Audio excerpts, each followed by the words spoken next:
arc-en-ciel et iris vous donnent le sourire. Éclairage, plein phare et contre-jour. Regard croisé sur l'actualité. Vaccin, ça sert à quoi ? Ça sert à préparer un organisme, un contact ultérieur avec un virus. Et le thème d'aujourd'hui, c'est l'un des types de vaccins actuellement disponibles sur le marché de la Covid-19. Et donc le seul sujet, l'unique sujet aujourd'hui, c'est un des types de vaccins qui existent aujourd'hui, à savoir les vaccins avec la technologie ARN messager. L'objectif de cette émission, c'est que vous et nous, parce que nous, on a planché sur ce sujet et c'est pas forcément si évident. Alors si nous, des esprits supérieurs, non, surtout on a bossé le sujet en amont, avons du mal, peut-être que vous, chère audience, ça va vous faire du bien d'être au clair là-dessus. Et notamment, pourquoi ce type de vaccin ? Parce qu'il fait partie des vaccins avec du matériel génétique et que peut-être que parfois, vous êtes vous-même posé la question. Vous avez vu sur la toile, sur les réseaux, des craintes éventuelles comme quoi on serait peut-être modifié à travers ce vaccin, ou en tout cas que ça serait quoi, la thérapie génique, voire que ça serait un espèce de système d'exploitation. Et oui, parce que eux-mêmes, notamment Moderna, utilisent ce type de terminologie pour parler de leur technologie, software of life, donc le logiciel de la vie. On a piraté, on a hacké le corps humain pour le bien. Donc, ce sont des termes qui peuvent faire peur. Eh bien, avons-nous raison d'avoir peur ? C'est le sujet de cette émission. Et tout de suite, pour mettre chaud bouillant l'ambiance, une question tour de table. Messieurs, madame, admettons que demain, nous soyons obligés d'être vaccinés. En revanche, nous avons le choix parmi les 4 grands types de vaccins. Alors, si pour l'instant, c'est pas encore super clair, c'est quoi ces 4 grands types de vaccins ? Rassurez-vous, grâce notamment à notre Thierry National qui se charge de la rubrique Faits et Contexte, mais nous allons lui donner un coup de main. Nous serons clairs sur c'est quoi ces 4 types de vaccins. Donc, je repose ma question. Je suis obligé de prendre un des 4 vaccins. Lequel des 4, finalement, je choisis de prendre dans cette projection de ma part ? C'est parti ! On commence avec ceux qui sont peut-être déjà vaccinés. Eh bien, je suis effectivement Marc. vacciné depuis un peu plus de 15 jours. Je n'ai pas eu de choix. Donc, puisque je suis allé me faire vacciner, c'est chez mon médecin traitant. Donc, c'est AstraZeneca. Il n'y a que l'AstraZeneca. Voilà. Alors, bien sûr... Oui, mais là, maintenant, si tu avais le choix... Je ne sais pas si j'ai le choix, parce que je ne sais pas combien de temps je vais vivre encore. C'est pas la question, Marc. Je ne sais pas si je vais encore vivre encore. Non, si j'avais le choix, franchement, et ça sera un peu l'objet de l'ensemble de cette émission. Oui. Alors, la diversité de provenance et de fabrication du vaccin, moi, j'étais pas très au clair. Ok. Et je pense que comme beaucoup de gens... Mais tout à fait. Et puis, j'ai tendance plus à dire, je fais confiance. C'est peut-être une confiance trop aveugle. Et j'ai pas eu la réponse, finalement. Non, je te dis, moi j'ai été vacciné AstraZeneca, voilà, basta. Ok. Envie de choisir. Voilà, on devrait choisir à ta place, quoi. Voilà. Ah oui, moi j'ai C'est aucune ça ta raison de réponse. choisir. Je comprends pas indifférent. pourquoi. Donc, Anita. Eh bien, moi, je fais partie de la chance des vieux qui ont été vaccinés. Donc, déjà vacciné par AstraZeneca. Si j'avais dû choisir, je crois que dans un premier temps, je n'aurais pas aimé être vacciné par l'ARN messager. Entre-temps, j'ai un peu évolué dans ma réflexion. Ouais. Mais j'ai fait une recherche quand même, car je voulais savoir si les vaccins qui avaient été développés avaient été, oui ou non, comme l'on disait, développés à partir de souches embryonnaires. Donc, j'ai fait mes propres recherches pour savoir en quoi c'était éthique. Voilà. Donc, je me serais fait vacciner par n'importe quel vaccin. Sauf celui-ci. Sauf, a priori, l'ARN messager. Mais entre-temps, je pense que j'ai évolué. Ok, et c'est le sujet du Voilà, jour. tout à fait. David. Moi, je regarderai quel variant il protège le plus, parce que c'est pas seulement vacciné contre le virus actuel, mais contre les variants futurs. Et il semble que le Pfizer est pas mal. Et je dirais que là, les prochains, le Johnson & Johnson qui va arriver, je crois qu'il a déjà été un peu modifié pour tenir compte des nouveaux variants. Et en plus, il nécessite qu'une seule injection. Donc finalement, je dirais le dernier qui sort, à mon avis, sera le plus au point. Mais tous me conviennent. Okay. Et je suis comme Marc, je fais confiance à ceux qui savent mieux que moi pour suivre les bonnes directives. Plutôt une logique d'efficacité, en l'occurrence, chez David, en fonction du moment. Et déclaration d'incompétence. Il y a des plus compétents que moi pour savoir ce qui me convient. D'accord. Thierry. Ouais, dans mon supermarché, moi je vais être un peu comme David dans le sens, alors pas pour aller sur la dernière sortie, sur la dernière nouvelle technologie, pour avoir le dernier iPhone, mais moi j'ai l'iPhone été du virus.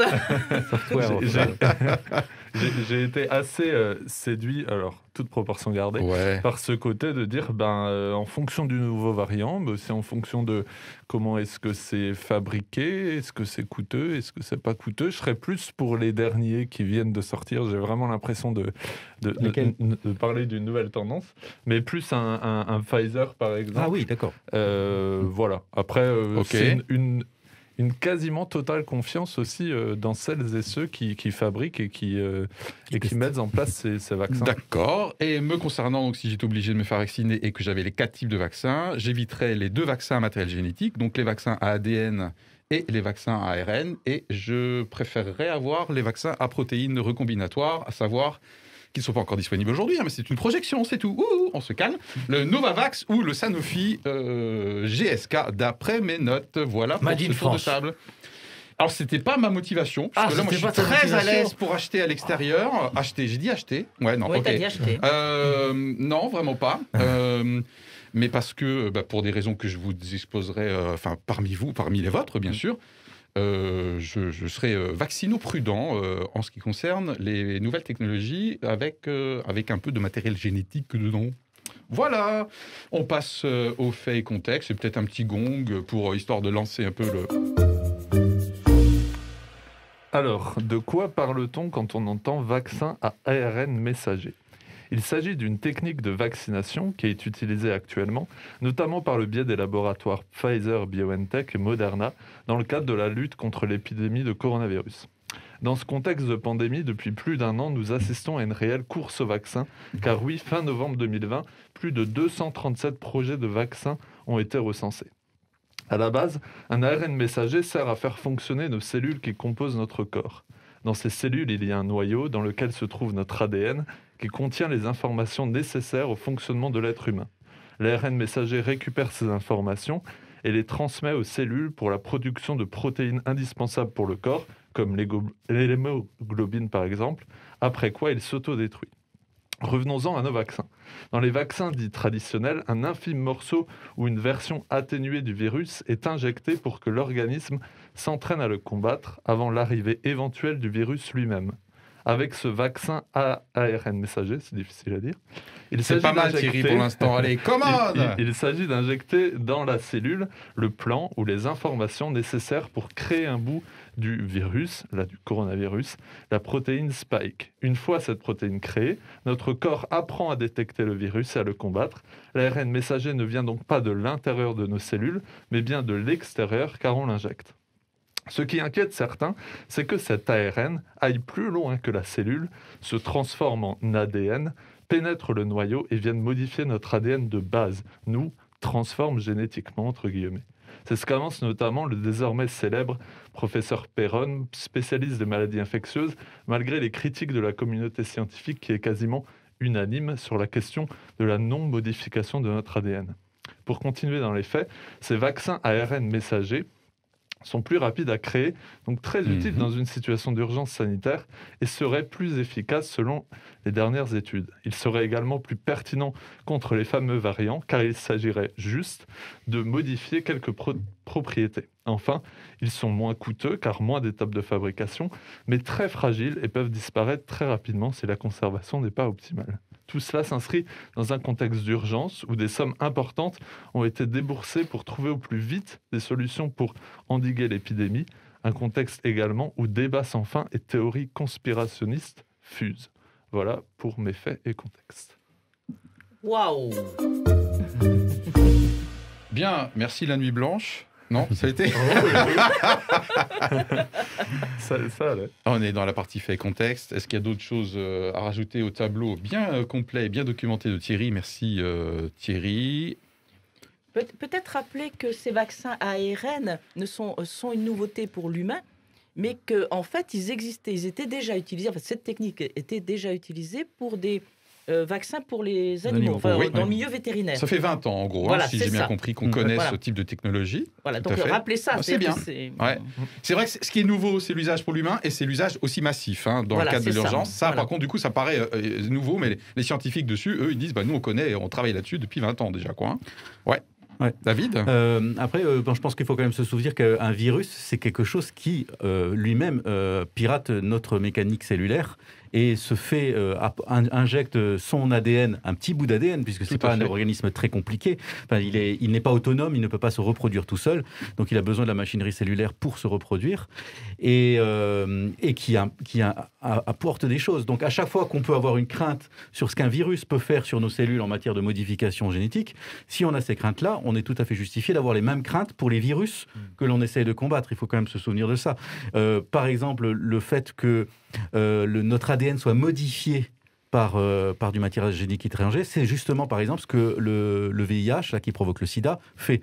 C'est ce qu'on appelle un rétrovirus. C'est un rétrovirus. C'est un rétrovirus, donc c'est un virus qui est capable, effectivement, de se loger dans notre ADN, et ce qui le permet de rester dormant et de dormir pendant des années, comme les herpès aussi sont pareils. C'est-à-dire, c'est des trucs dormants parce qu'ils sont dans nos noyaux, et ils peuvent se réactiver et se modifier. Voilà, et donc, effectivement, les coronavirus ne sont pas du tout dans ce domaine-là.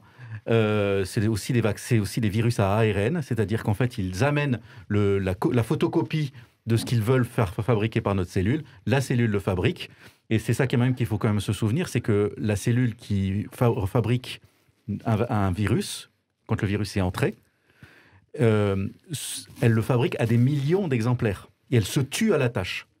Et c'est aussi ce qui provoque les inflammations, c'est qu'à un moment donné, toutes les cellules qui sont infectées par le virus explosent, parce qu'elles se sont fatiguées, elles sont remplies de copies de virus et tout ça. Et je dis ça parce que voilà, c'est une course contre la montre qui se produit quand un virus arrive. Les anticorps peuvent être là. S'ils le connaissent à l'avance, ils vont plus vite. Mais s'ils ne le connaissent pas à l'avance, ils vont passer des jours à essayer à se rendre compte que le virus est dangereux. Le virus, lui, il aura tout fait exploser en très peu de temps.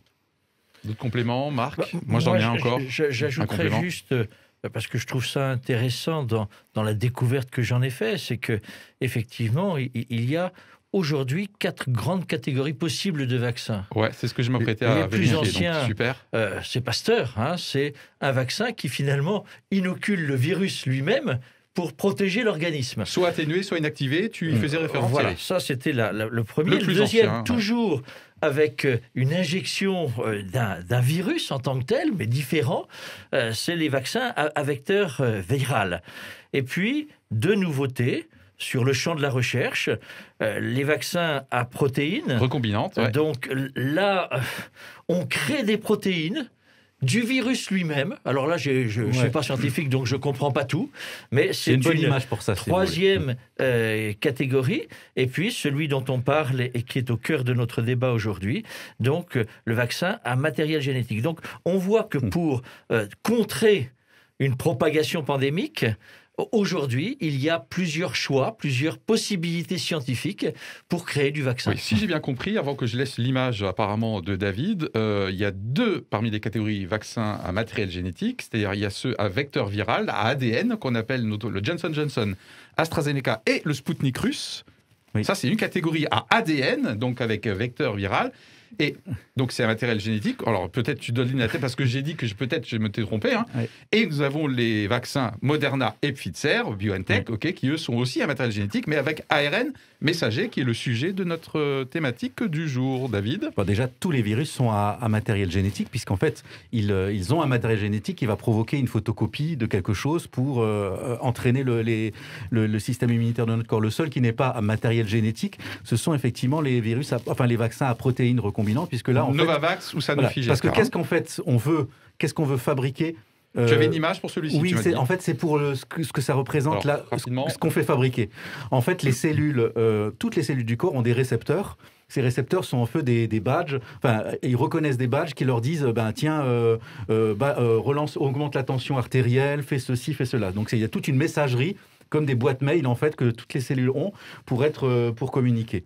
Et le virus, le SARS-CoV-2, là, notre satané virus, il a, lui, des badges. Donc, c'est ce qu'on appelle les spikes, là, les protécules spikes, là, c'est des espèces de pointes sur son truc, qui sont reconnues par certaines cellules de notre corps. Et ces cellules de notre corps, c'est les cellules de la gorge et les cellules pulmonaires. D'où nos problèmes que l'on connaît bien maintenant, depuis 1 an. Donc, en fait, chaque cellule a ses badges, et le virus, lui, par le hasard des mutations, arrive à trouver la bonne clé, le bon badge pour se faire là. Et donc, nous, tout ce qu'on doit arriver à faire, le minimum qu'on doit faire, c'est faire produire ce badge. Donc c'est le minimum. Et les vaccins ARN, on fait finalement juste la photocopie du dessin du badge, et tout le reste du virus, on n'en a pas besoin. Voilà. Donc en fait, on a réduit le nécessaire à vraiment ce qui est nécessaire pour les anticorps, c'est reconnaître ça.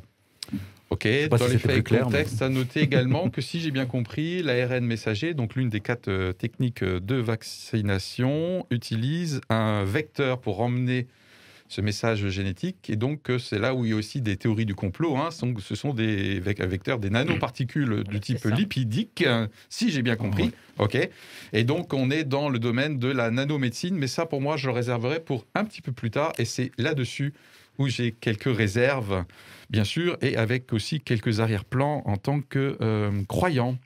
Fait et contexte, on a terminé, on passe à la confession, 1 fois, 2 fois, ça a l'air d'aller. J'espère que, moi, par rapport à mes notes, ça m'a l'air OK. Tu parles dans le micro, Philippe, c'est bien. Voilà, c'est cool. Eh bien, écoutez, on va passer à la confession. Et la confession, aujourd'hui, qui va à la confesse? Eh bien, c'est moi. C'est Anita.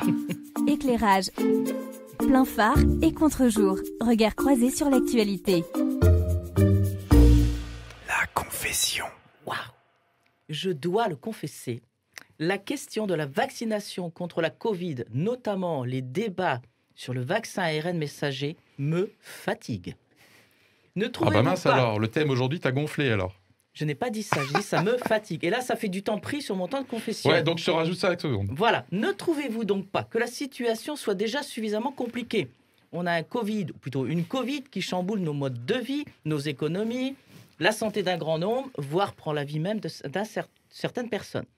Des vaccins arrivent, on pourrait s'en sortir. Parfait. Non, nous nous en méfions. Sont-ils vraiment efficaces? Et parmi les vaccins proposés, il y en a un dont la technique utilisée pourrait modifier génétiquement l'être humain. Alors, des spécialistes nous expliquent que nous ne risquons rien, au moment même où d'autres déclarent « Oh là là, nous risquons d'avoir des effets absolument imprévisibles », par exemple, des cancers, des organes qui se mettent à proliférer. Citation d'un médecin. Et là-dessus, vous rajoutez les courants dits complotistes, qui dénoncent des complots, bien évidemment, orchestrés par le grand capital et l'industrie pharmaceutique, complots anticipés depuis des années, dans le but de modifier intentionnellement l'humain, afin de basculer l'humanité, soit quand même plus de 7 milliards de terriens, dans le transhumanisme. Et le vaccin ARN messager pourrait en être une porte d'entrée. Et dans tout ça, moi, simple mortel, de formation plutôt littéraire et sociologique, je devrais être au clair sur les choix à faire. Moi, arrivé à ce stade, je n'ai plus qu'une envie. Laisser tomber, que le monde vive sa vie, et je ne veux plus rien savoir. Mais, parce que nous sommes habitants d'une même planète, je crois que nous avons un devoir d'attention au choix collectif. Alors que faire avec cette vaccination? Qu'il y ait des conglomérats financiers qui cherchent à favoriser leurs intérêts, quelles qu'en soient les conséquences sur les personnes, oui, je crois que c'est une réalité. Pour pas tous, mais il y en a. Oui, je crois qu'il y a des antagonismes puissants dans le monde entre le bien et le mal, entre l'égoïsme et la générosité, entre la bonne foi et le cynisme. Et parce qu'il en est ainsi, je crois aussi qu'il y a des hommes et des femmes qui ont cherché de tout leur cœur le vaccin. Et que parmi eux, il y a des scientifiques qui sont persuadés que l'ARN messager est une solution, une bonne solution. Il fut un temps où le train, l'électricité, le téléphone, la vaccination contre la tuberculose ont eu leurs opposants. Demain, la technique de l'ARN messager sera peut-être celle qui révolutionnera la lutte contre la maladie. Elle sera peut-être aussi la porte d'entrée à la modification du génome humain. Alors, si les débats sur la vaccination me fatiguent, ce n'est peut-être pas seulement à cause de la profusion et de la complexité de l'information, mais peut-être aussi parce que le sujet me renvoie à mes propres incertitudes sur l'éthique humaine et à mes craintes quant aux choix faits par un monde déboussolé qui croit qu'il peut vivre en définissant ses propres valeurs. Et je le confesse, c'est surtout cela qui me fait peur.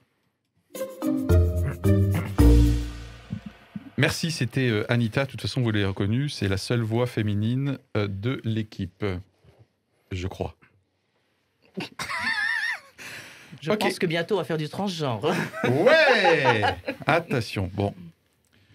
Allez, c'est parti pour des réactions. Alors peut-être en gardant le côté crainte sur les tendances éventuellement de l'être humain dans son rapport à la vie et dans ses valeurs, peut-être pour la dernière partie, ok ? Puisque là, peut-être que du coup, en tant que croyant, on peut avoir des opinions et rebondir sur certaines questions qui effectivement se posent et sont posées dans la confession d'Anita. À noter que le risque éventuel de modification serait hyper infime, effectivement, parce que ça s'appellerait le risque de transcriptase inverse, si j'ai bien compris. C'est-à-dire que le fait que l'ARN, avec plein de conditions, effectivement, pourrait rentrer dans le c'est-à-dire que la photocopie rentre de nouveau dans la bibliothèque. On rappelle l'image tout à l'heure. Le noyau, c'est la bibliothèque qui contient tout ce dont on a besoin pour fonctionner. Et les ARN messagers, ce sont des photocopies, des petits bouts d'informations. Et donc, est-ce que la photocopie rentre de nouveau dans la bibliothèque ? Et tout le monde est d'accord pour dire que ça, c'est vraiment waouh. Ça serait de l'ordre de la science-fiction, nous disent les conditions accumulées pour atteindre ça sont très importantes. En fait, autant on peut être inquiet pour la thérapie génique dans ses premiers pas qu'on avait tenté, puisque à une époque on essayait, et ça n'a pas marché d'ailleurs, ça n'a pas été encore très efficace, on essayait de régler des problèmes de personnes, d'enfants qui avaient des maladies génétiques très rares, de leur injecter un gène. Donc un gène, un morceau d'ADN, donc qui va pouvoir rentrer dans le noyau des malades pour remplacer un gène défaillant et soigner la maladie. Donc ça a plus ou moins bien marché, mais là on pouvait légitimement se poser la question, qu'est-ce que ça pouvait produire ? Alors déjà quand on rentre dans le noyau d'une cellule, c'est pas pour cela que ça va rentrer dans les cellules reproductives et ensuite être transmis à la descendance. Donc déjà c'est encore une étape supplémentaire de modifier l'ADN d'une cellule, c'est pas modifier l'ADN des cellules que l'on donnera à nos enfants. Déjà, il y a une différence. Mais déjà, là, on voit, effectivement, c'est un petit peu embêtant. Et l'intérêt de l'ARN, c'est justement, effectivement, qu'on ne fait qu'une photocopie. Cette photocopie, elle ne peut pas rentrer, elle ne peut pas modifier. Elle ne rentre même pas dans le noyau, en fait. Le Pfizer, le vaccin Pfizer, ne rentre pas dans le noyau. L'AstraZeneca, si. En fait, il y a une petite différence, mais le Pfizer, non, ne rentre pas. C'est pour ça qu'AstraZeneca, c'est dans la catégorie des vaccins à ADN et pas à ARN messager. En fait, on commence à être au clair là-dessus. Mais en fait, il fait fabriquer un ARN, justement. Mais, c'est... Alors, d'autres choses, réaction à la confession, Thierry, Marc d'abord. Par rapport à ce que disait Anita, deux petites choses que je note, c'est effectivement ton regard sur le développement de la recherche scientifique, des nouveautés qu'il y a dans tous les domaines. Et je me disais, il y a maintenant un peu plus d'un siècle, quand Pasteur a inventé le vaccin à virus, c'était de la folie douce. Comment injecter le virus lui-même pour guérir de ce virus? C'était quelque chose de totalement fou. Donc, je me dis, effectivement, il y a besoin de cette approche scientifique, mais en même temps, et c'est le deuxième aspect, elle ne peut pas être totalement maître du jeu. C'est-à-dire que le danger, c'est le tout pouvoir du scientifique. Et dans ce que tu disais, je m'y reconnais volontiers, c'est ce que je disais en introduction, moi, je suis bien incapable de vraiment comprendre les choses et de pouvoir dire, est-ce que c'est juste, pas juste, tant sur un plan scientifique que sur la réalité des conséquences de la recherche. Ça, je trouve que c'est très, très compliqué. Et dans une recherche que j'ai toujours de démocratie citoyenne, je me dis, comment le citoyen s'inscrit ? Je trouve que ce que nous vivons aujourd'hui à travers la pandémie, et entre autres, alors j'élargis et je m'arrête tout de suite, Philippe, là-dessus, mais est-ce qu'ils sont disciplinés quand même ? Les choix de notre président Macron qui a été de dire « je résiste à la pression scientifique » pour faire un autre choix de régulation de la pandémie sans un confinement total, pose des questions, je trouve, intéressantes, en disant « le politique peut avoir une position autre que celle du scientifique ». Ouais, super, merci beaucoup. Thierry ? Je trouve que alors, je partage un peu l'état d'esprit d'Anita par rapport à ça. Mais Anita est très consensuelle, de toute façon. On ne peut être d'accord avec elle. Mais tu nous posais en début d'émission la question de quel vaccin on choisit. Avant de rentrer dans des polémiques, dans qu'est-ce qu'on nous cache et tout, je pense que c'est déjà, avec les différents articles, vidéos, etc. que j'ai et on a pu voir, je pense que c'est déjà bien de se dire, mais ok, effectivement, on va nous injecter quelque chose, et juste de s'intéresser à ce que c'est, et de commencer à faire des recherches, et de commencer à questionner. Donc je pense que dans notre sujet, faut-il en avoir peur ? Je pense que c'est aussi à nous, mais aussi à ceux qui fabriquent, d'être dans la transparence, d'être dans la vérité, etc., etc. Mais aussi à nous de se dire, tiens, où est-ce que je vais chercher mon information ?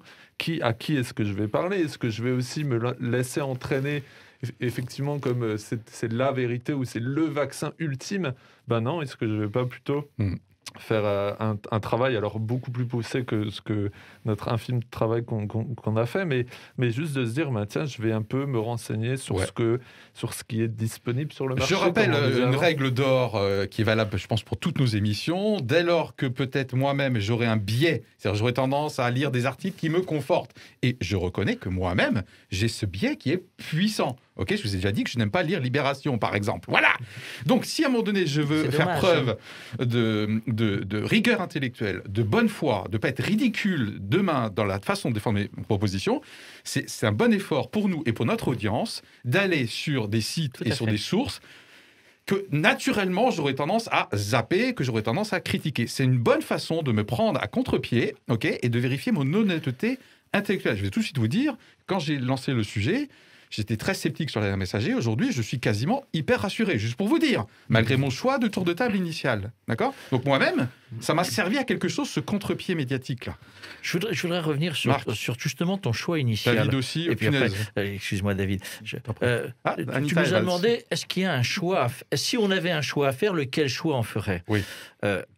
Première chose quand même, dans la réalité, c'est que nous n'avons de fait pas eu de choix. Ce qui pose un certain nombre de questions, puisque aujourd'hui, en ce jour où nous vous adressons à vous, eh bien, de plus en plus, on est en train de dire « Attention, AstraZeneca, refusez-le », mais donc, on va retarder la vaccination pour autant. Est-ce que c'est le bon choix ou pas le bon choix ? C'est-à-dire que derrière, c'est quand même quelque chose de compliqué, c'est qu'on a plusieurs possibilités. Dans l'ensemble, tout le monde, dans les tests qui sont faits, estime que, globalement, tous les vaccins sont plutôt positifs pour lutter contre la pandémie. Et en même temps, on voit, et tu parlais de tests complotistes, ça va très vite. C'est-à-dire que très vite aussi, dans la sociologie dans laquelle nous sommes aujourd'hui, eh bien, on se considère tous assez rapidement scientifiques en disant « Ah, mais celui-là, c'est inadmissible. Regardez, il y a eu quelques cas de thrombose. » Et voilà, le discernement à avoir par rapport à ça, parfois m'inquiète. Oui, tout à fait. J'en parlais avec ma mère hier, qui discutait avec son médecin généraliste, elle s'est fait vacciner. Donc, médecin généraliste égale AstraZeneca aujourd'hui. Ok, effectivement, la thrombose, en l'occurrence, c'est notamment le risque pour des femmes qui prennent la pilule, si j'ai bien compris. La question pas posée, c'est David, je crois, aujourd'hui. Non, c'est moi. Non, c'est toi, pardon. Ne fais pas des frayeurs comme David ça. David voulait d'abord prendre la parole. Mais peut-être qu'on peut le garder pour plus tard, ma remarque, parce que c'était plus sur justement l'affrontement bien et mal. Alors effectivement, le côté manichéen et un peu cosmos, spiritualo. Non, je voudrais juste dire une petite chose, rajouter une petite information sur les dérives transhumanisme, parce que je trouvais qu'il y avait quelque chose d'intéressant dans un des articles que tu nous partageais. Tout à fait, moi aussi. On va y revenir à travers ma question. Hein. Alors c'est parti. Alors Anita et ensuite Marc. Je ne dis plus rien. Non, là, j'ai plus rien à dire, moi. Pourquoi ? J'écoute. Vas-y, Marc. Pas parce que t'es vexé, quand même. Mais pas du tout. Ah, d'accord, ok. Non, je disais, non, j'ai plus rien à dire, je suis prête à écouter. La question n'est pas posée, je lance le jingle. Voilà. Éclairage. La question à ne pas poser. Fuyez, pauvre fou. Ma question à ne pas poser va, me semble-t-il, s'inscrire dans la poursuite de notre réflexion et l'ouverture du débat que nous avons à avoir. Bien. De fait, finance et recherche, et en cette période de pandémie, finance et recherche médicale se sont beaucoup associées pour donner les moyens pour développer des vaccins, et en particulier le vaccin matériel génétique. Alors, comme on l'a dit, l'ARN messager permet de manière très fugace, rapide, de pénétrer dans les cellules sans en atteindre le noyau. Mais c'est effectivement quelque chose qui peut faire peur. Ma question, c'est, nous sommes en train de vivre, mais pas uniquement à travers la pandémie et à travers le vaccin, une révolution dans l'approche de l'humain. Parce que cette réflexion autour du matériel génétique, c'est toute la réflexion qui a tourné autour de la GPA, la PMA, etc. Et donc, on est bien là au cœur. David disait, on va peut-être aborder la question des fantasmes, ou pas fantasmes d'ailleurs, du transhumanisme. Pour moi, j'y suis très attentif. Mais c'est de se dire, là, il y a des tentations de modifier l'humain, d'avoir une révolution dans cette approche de l'humain, faut-il en avoir peur et pourquoi? Voilà ma question.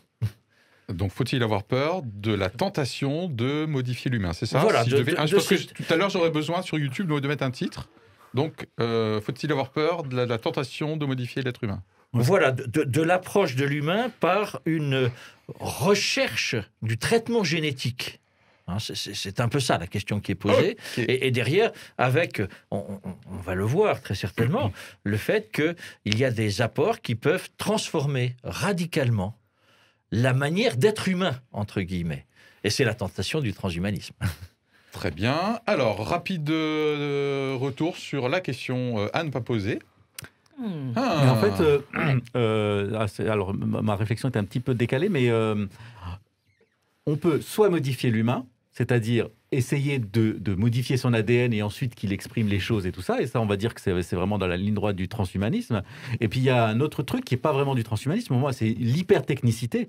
C'est-à-dire qu'on arrive, que finalement, l'humain soit sous surveillance permanente, où on arrive, dès qu'il y a une défaillance, à injecter le médicament à une microdose qui fait qu'on va le faire. Et finalement, notre vaccin ARN, c'est dans ce truc-là. C'est-à-dire qu'on a un problème médical qui peut toucher tout le monde. Et bien, par une microdose, on arrive à régler ce problème sans avoir des virus, sans avoir des vaccins avec aussi les adjuvants et tout ça, parce qu'on avait quand même ces problèmes-là avec les adjuvants où il fallait booster la réponse immunitaire, ce qui fait que voilà.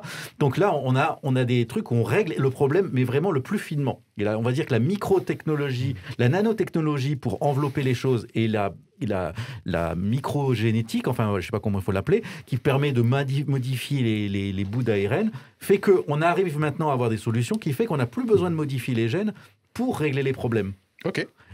Finalement, est-ce que ça évite pas un des écueils possibles de la tentation transhumaniste? Autre réaction à la question à ne pas poser. Anita. Je pense ensuite, peut-être Thierry. Moi, personnellement, c'est ça qui me fait peur. C'est pas tant la capacité scientifique à pouvoir essayer de lutter contre une maladie. C'est pas tant tout le travail que l'on peut faire pour changer même des organes. On change le cœur, on change des mains, on ajoute des foies. On est déjà dans une transformation, entre guillemets, de l'être humain, mais encore avec, excusez-moi, des éléments d'être humain. Bon. Voilà, mais c'est ça. Mais, mais on a déjà des hanches qui sont artificielles, des genoux artificiels. Bon. Donc, on voit bien qu'on a à la fois quelque chose d'extrêmement positif qui améliore la vie des personnes, qui font qu'elles n'ont plus mal, etc. Donc ça, c'est très positif. Je pense, pour moi, la crainte que j'ai, c'est de dire que nous ne savons pas jusqu'où, en tant qu'être humain, nous sommes capables d'aller. Et qu'il peut y avoir des choix éthiques qui, à un moment donné, atteignent à la personne. Et je pense que c'est à chaque fois qu'on est sur des lois bioéthiques, c'est bien ce qui s'interroge. En disant jusqu'où allons-nous? C'est pas parce que scientifiquement nous pouvons le faire. Est-ce que nous allons le faire? Est-ce que c'est éthique? Et à chaque fois, j'ai l'impression que nous reculons nos limites, et peut-être à raison. Vous voyez, je ne dirais pas que c'est faux, bon, pas bon. Je dis simplement qu'à chaque fois, nous nous mettons dans cette situation de tension qui est de dire, est-ce que nous pouvons? Est-ce que nous devons? Est-ce que c'est utile? Est-ce que c'est éthique de le faire? Merci, elle parle bien. Ah ouais. C'est bon, j'ai plus rien à rajouter. C'est ça le truc. Non, je pense c'était Anita et maintenant c'est Thierry. Je pense que dans tout ce qu'on dit, il y a un mot qui fait peur et ça rejoint ce que tu dis, c'est le mot ADN. Et je pense que c'est vraiment cette question de... Alors, c'est une question qui est importante, mais cette question de modification de l'ADN, on l'a vu, à tous les endroits de notre corps, on peut modifier des choses, rajouter des choses, enlever des choses, mettre des bras bioniques, mettre des choses comme ça avec des liens, etc. Et maintenant qu'on parle... maintenant qu'on parle ADN, on peut en avoir peur. Je pense qu'on doit en avoir peur. On doit... pas forcément s'en inquiéter, mais on doit, comme je disais avant, peut-être s'y intéresser, de se dire, mais purée, c'est pas anodin, mais en même temps, on est en train de vivre une situation que personne autour de cette table n'a vécu, d'une pandémie mondiale, donc c'est pas non plus une situation anodine. Donc, à pas courir tout de suite à attention, qu'est-ce qu'on fait avec nos corps? Oui, c'est important, oui, ça nous concerne, oui, il y a des questions qui sont très importantes, mais faisons attention quand même. Et je pense que c'est, en tout cas, dans ce que je vois, et ça renvoie aussi à moi et à mes craintes, le mot ADN, je pense, joue beaucoup dans cette crainte qu'on peut avoir. Et qui est utilisé dans le langage courant, d'ailleurs. L'ADN de l'entreprise, c'est ça. Mon ADN à moi, c'est ça. Donc c'est parce fort. C'est très personnel. C'est très intime, c'est intrinsèque, c'est l'identité. Avant que Jésus revienne, Non, faites pas genre, Philippe, c'est toi qui décides du moment où Jésus revient. C'est juste un jingle. Hein. Marc. Donc ça veut dire que je me dois d'annoncer la venue de Jésus, comme beaucoup franchement, prophètes. Qu'un catholique puisse l'annoncer, ça me ferait beaucoup de bien. Surtout après le week-end de Pâques, après tout. Je voulais juste rajouter par rapport à ce que dit Thierry. Marc. Effectivement, le mot ADN fait peur.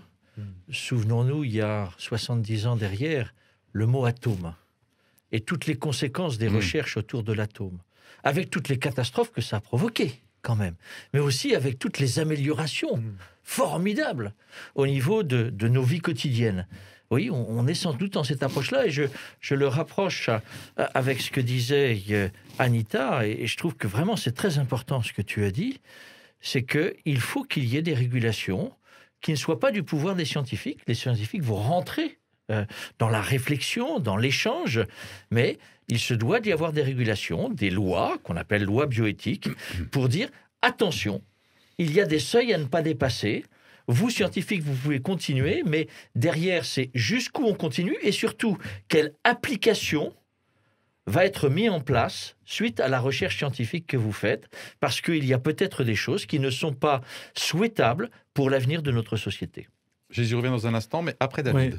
Oui. Les virus sont des choses qui modifient notre ADN d'une certaine façon. Et d'ailleurs, au fil de l'évolution, les virus ont intégré notre ADN. Hein. On a des bouts de virus, elles ont, sur les millions d'années d'évolution, elles nous ont accompagnés. Mais il y a un autre domaine où, en fait, il y a un problème génétique, c'est les cancers, où nos cellules deviennent complètement désordonnées, folles et détruisent notre corps parce qu'elles se reproduisent de façon complètement désordonnée. Et là, on sait que on a quand même beaucoup d'espoir à ce que des vaccins ARN puissent nous permettre de détruire spécifiquement les cellules. Alors, on peut en avoir peur, mais d'une certaine façon, je pense que toute personne qui a eu un cancer et qui s'est chopé des rayons et de la chimiothérapie a quand même aussi un peu l'impression qu'on sort quand même la grosse artillerie pour tuer quelque chose un petit peu au hasard. Enfin, je veux dire, on tire quand même dans le tas, quoi. Hein. Et il y a quand même beaucoup d'effets secondaires et c'est pas toujours très efficace. Donc, je pense que par rapport au cancer, on peut se dire, ben voilà, c'est vrai de toute façon, on essaye de gérer un problème génétique. On le gérait de façon avec une grosse artillerie. Est-ce que le vaccin ARN ne va pas nous permettre de régler ça de façon beaucoup plus fine et beaucoup plus moins invasive? Éclairage, plein phare et contre-jour. Regard croisé sur l'actualité. Jésus revient.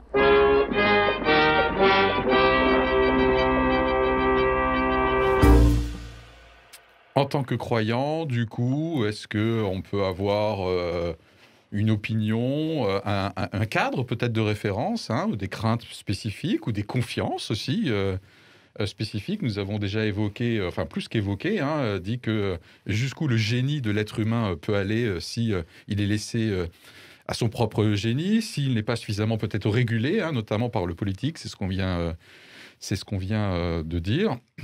Tu parlais aussi dans ta confession, Anita, effectivement, qu'à un moment donné, l'être humain peut être tenté d'aller jusqu'à un certain endroit dans la vie, peut-être pour le bien de l'humanité.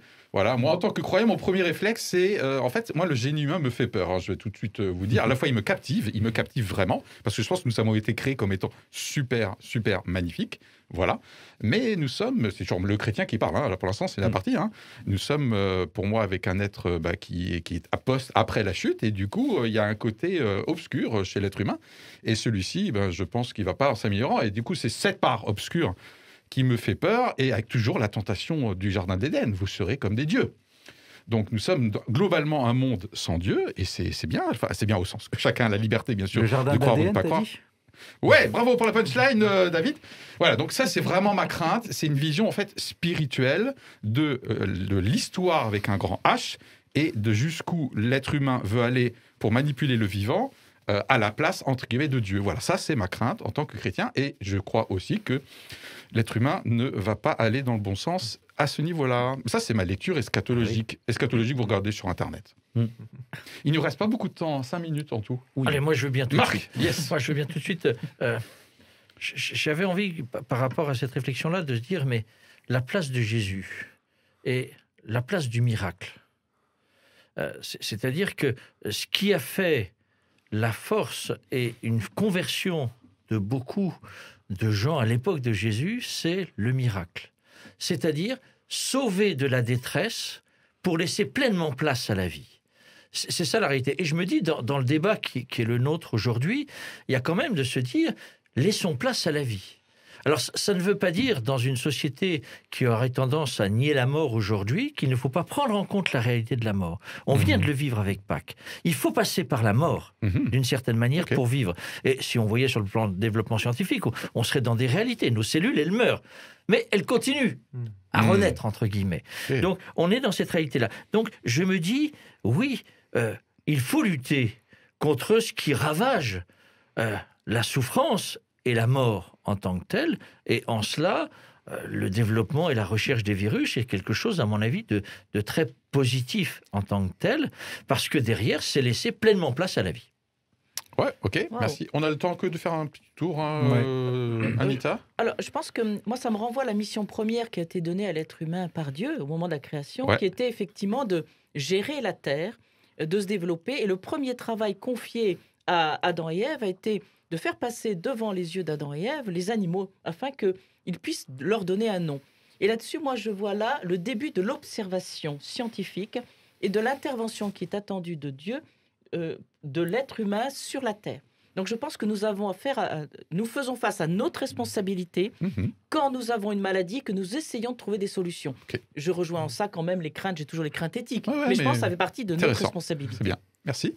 Alors, moi, j'avais un long développement que je vais essayer de ramener à quelque chose de plus essentiel. S'il te plaît. Essentialisme, tu sais, tu aimes bien ça. Oui, c'est pas le même. Je sais, bon, ça m'arrange. On a vu pendant cette épidémie des choses vraiment très surprenantes qui m'ont laissé quelque chose d'un petit peu amer dans la bouche. C'est cette idée que, justement, ce tout science est devenu insupportable et que certains voulaient s'en détacher en disant il faut pas faire tout confiance à la science et tout ça. Et il y a eu des dérives qui, pour moi, sont un peu naturalistes, naturopathes et tout ça, qui sont assez effrayantes parce que finalement, elles en venaient à préférer en fait avoir beaucoup de morts et en se disant bon, des personnes âgées, c'est normal qu'elles meurent et tout ça, même si elles meurent dans des terribles conditions, plutôt que de se livrer comme ça à la science. Et je trouve que ça m'a fait penser, s'il faut faire un lien avec la séquence actuelle, avec ces personnes qui tombent dans un trou et Jésus et c'est le jour du sabbat. Alors normalement, il ne faudrait pas le faire et Et pour moi, c'est la question, c'est ok, on peut avoir des prudences par rapport à la science, mais quand il y a des personnes qui sont en détresse, qui sont en menace de mort,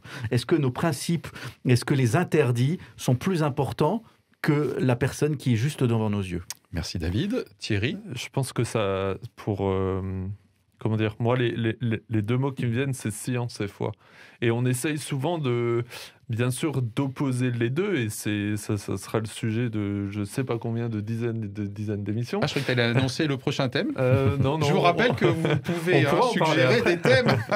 Non, mais je pense que c'est une question qu'on doit tous se poser. Est-ce qu'on veut rentrer dans une opposition entre ces deux choses, entre guillemets, même si ce ne sont pas que des choses.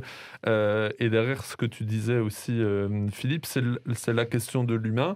Moi, je retiens aussi le côté de l'intelligence humaine, alors bien sûr jusqu'à une certaine limite, et c'est ce qu'on disait, et je crois que c'est ce que Marc, tu disais en début d'émission, de se dire que ce vaccin, ou ces vaccins d'ailleurs, parce qu'il y a d'autres effets négatifs ou d'autres polémiques avec d'autres vaccins, je pense que c'est intéressant de s'y pencher, tout en se disant que c'est pas la voie royale à suivre, et en prenant en compte notre état mortel, enfin notre destinée mortelle dans un certain sens. Mais je pense que moi, j'ai plutôt envie de retenir ce côté plus intelligence humaine jusqu'à un certain point. Ok, on lance les synthèses chrono. Dans quel sens vous souhaitez fonctionner? J'avais oublié qu'il y avait la synthèse. Ouais. Anita, tu veux commencer du coup? Mais j'ai rien à synthétiser, alors rien vas-y. À synthétiser alors, c'est où? C'est là, Anita? Alors, qu'est-ce que j'ai pas du tout pensé à la synthèse. Ok, un sujet compliqué pour nous, simples mortels, je l'ai déjà dit. Oui, il faut continuer à être vigilant. Voilà, c'est tout ce que j'ai à dire. On a le droit d'être naturel et spontané dans cette synthèse, ça me va bien, Anita. Prise en compte du débat, de l'échange, et on a bien vu que sur un tel sujet, entre scientifiques, il y a débat aussi. Et je pense que le débat est essentiel pour essayer d'obtenir et d'aller vers une quête de vérité. David et ensuite Thierry. Déjà, il y a le génie de la vie, parce que ces virus-là sont des merveilles d'optimisation, et je trouve que c'est assez fascinant d'essayer de trouver la bonne contre-mesure contre eux. Donc je trouve que c'est un défi de l'intelligence, et c'est assez intéressant d'essayer de le mener. Faut voir les yeux qui pétillent de David. Thierry. Je dois reconnaître que ce sujet me faisait très peur en étant littéraire et sociologique également. Mais je dois l'avouer que c'est quand même très intéressant, notamment ce côté nano, ce côté petit. Et je pense qu'on n'en a pas fini avec tout ça. Eh ben, moi, j'ai bien aimé, franchement, aborder ce thème avec vous. Je trouve que moi-même, j'ai vachement évolué dans la préparation, j'ai vachement évolué pendant l'émission. Et je rappelle que là, c'est notre ADN, c'est que nous puissions être les premiers éclairés. À très bientôt pour une prochaine émission. Au revoir. Ciao.